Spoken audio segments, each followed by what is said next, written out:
Assalamualaikum warahmatullahi wabarakatuh. Pertama-tama,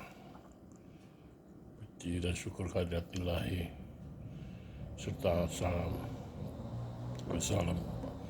kepada baginda besar Nabi Muhammad SAW, sehingga kita semua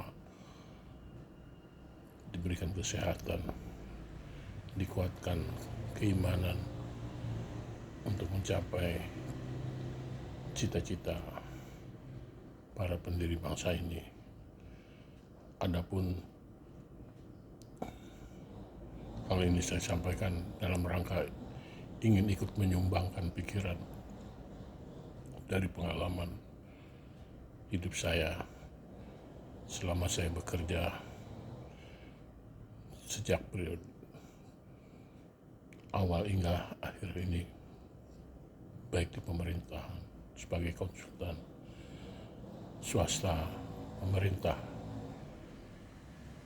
maupun sebagai organisasi masyarakat, pendiri organisasi masyarakat, forum komunikasi pengusaha kecil menengah Indonesia. Alhamdulillah, ya Allah, saya berdoa atas nama rakyat, artinya rakyat saya, anak-anak saya, istri saya, semoga Allah dan masyarakat Indonesia bisa segera memilih Bung Anies Baswedan dan Caimin.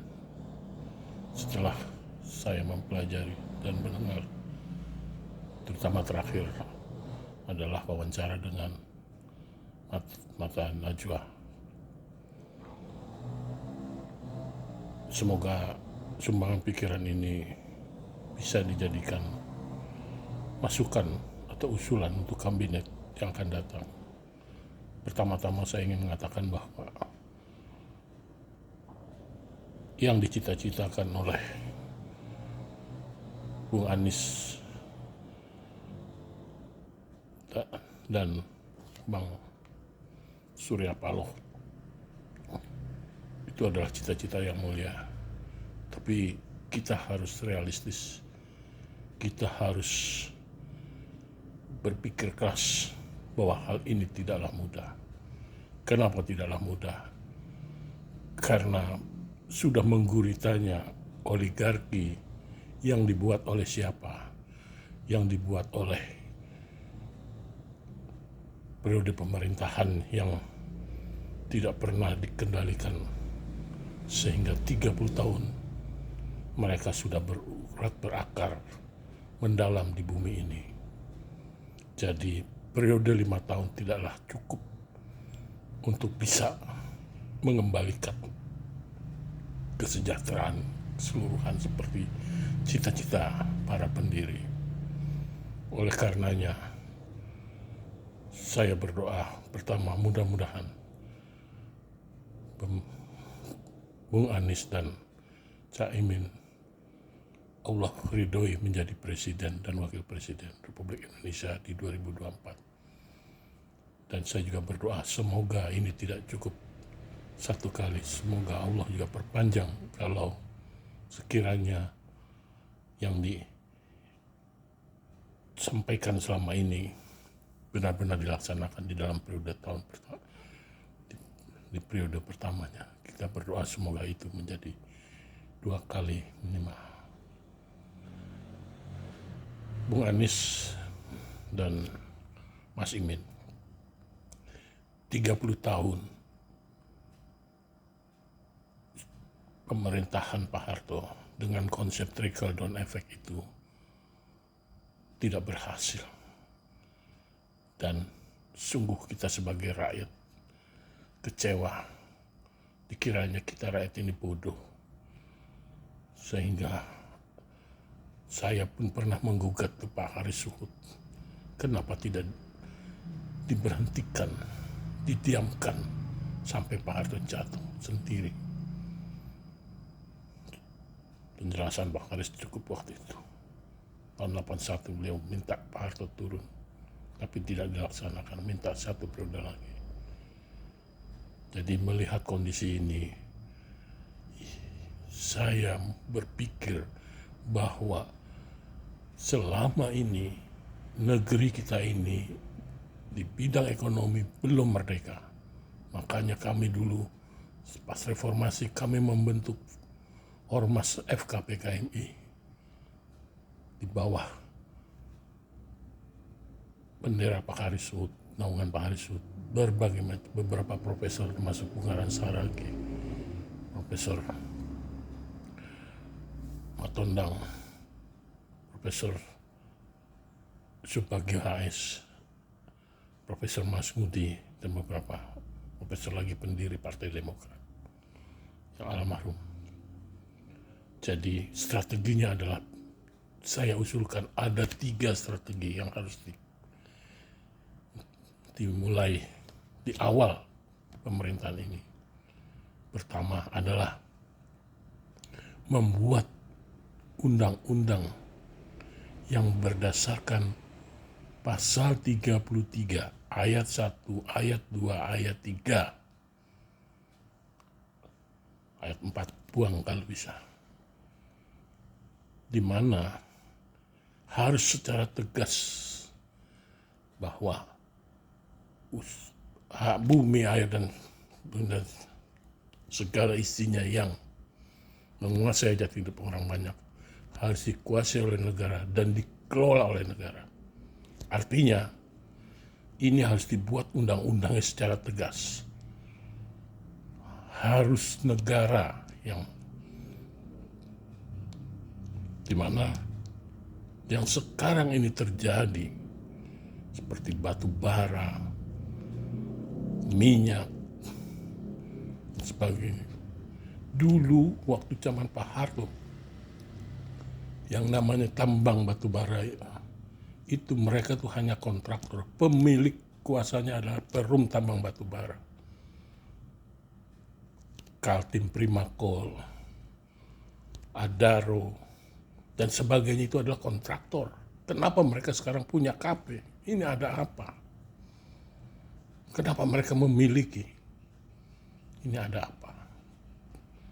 Jadi, satu itu. Yang kedua, yang termasuk hajat hidup orang banyak pun juga adalah usaha-usaha yang akan mempengaruhi hajat hidup orang banyak.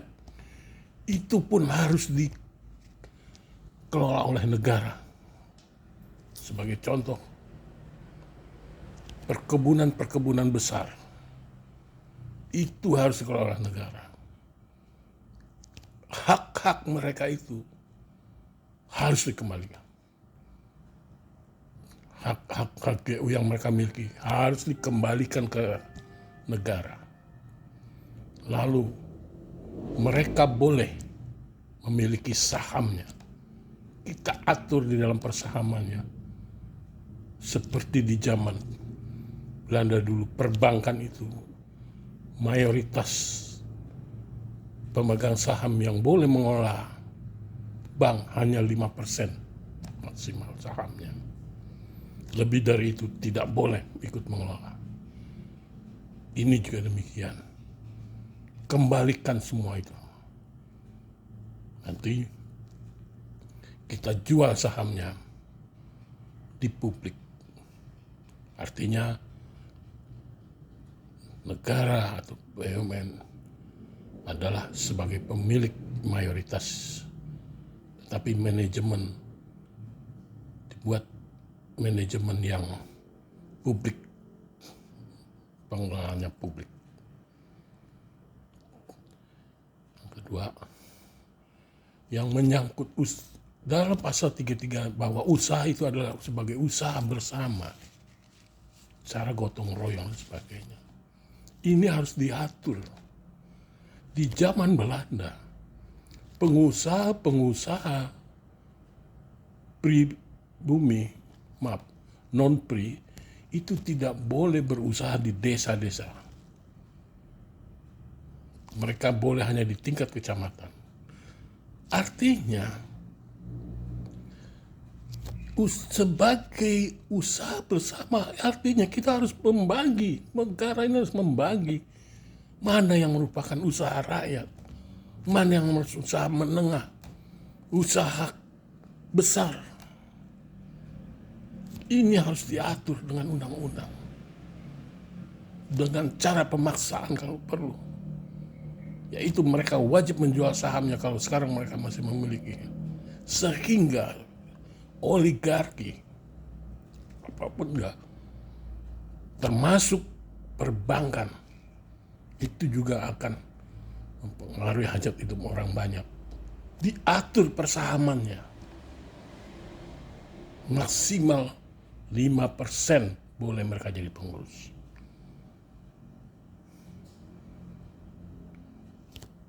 Tuh. Jadi pasal 33 itu harus diperjuangkan. Sehingga dengan adanya pasal 33, saya yakin oligarki atau monopoli-monopoli yang akan berdampak kepada penguasaan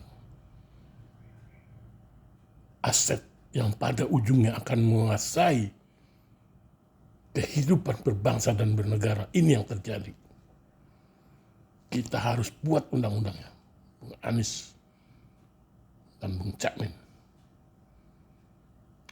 Yang kedua, saya usul,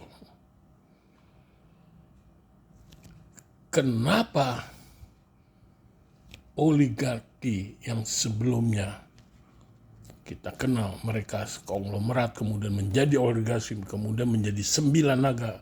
9 naga itu pada waktu tahun 70 mereka itu mendapatkan pinjaman dari perbankan Indonesia, bank-bank pemerintah tanpa jaminan. Saya bukan katanya, saya auditor yang mengaudit ketika krisis PT Himalaya Tekstil tahun 70 mendapatkan pinjaman 100 miliar rupiah dari Bank BNI 46 dengan jaminan hanya membayar lahan 5%, lahan sawah sebanyak 5 hektar. Itu jaminannya.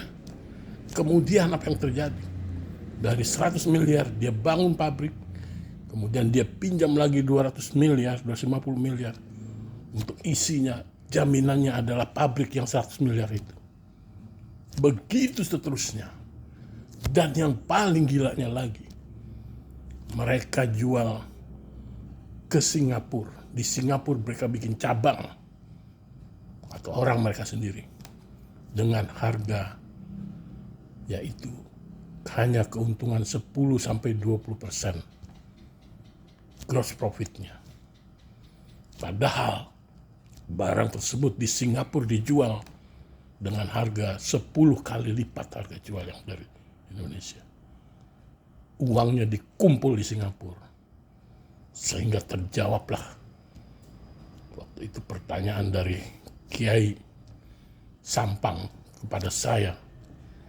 Kenapa Singapura yang hanya sebagai calo nilai uangnya lebih besar dari kita sementara kita yang punya pabriknya. Ternyata seperti itu ya, Kiai. Terjawab sudah. Jadi kita dibodohi. Jadi itu yang kedua. Kenapa itu terjadi? Karena apa? Karena pegawai negeri kita, termasuk pegawai-pegawai perbankan, merekalah biang keladinya. Maaf, saya tidak menyalahkan. Khususnya mereka-mereka yang berkhianat, tapi yang benar juga banyak baik. Apa yang mereka lakukan? Terus terang, seperti kasus Himalaya Tekstil, itu didiamkan. Mereka bilang, harusnya yang namanya pinjaman itu sudah harus dipulangkan. Dari tahun 70 pokoknya tidak dipulangkan. Mereka bilang itu mereka adalah nasabah inti. Jadi hanya bayar bunga. Cukup. Jadi mereka cukup hidup dengan itu. Begitu profesionalkah perbankan? Padahal mereka disekolahkan ke luar negeri. Dibiayai oleh negara.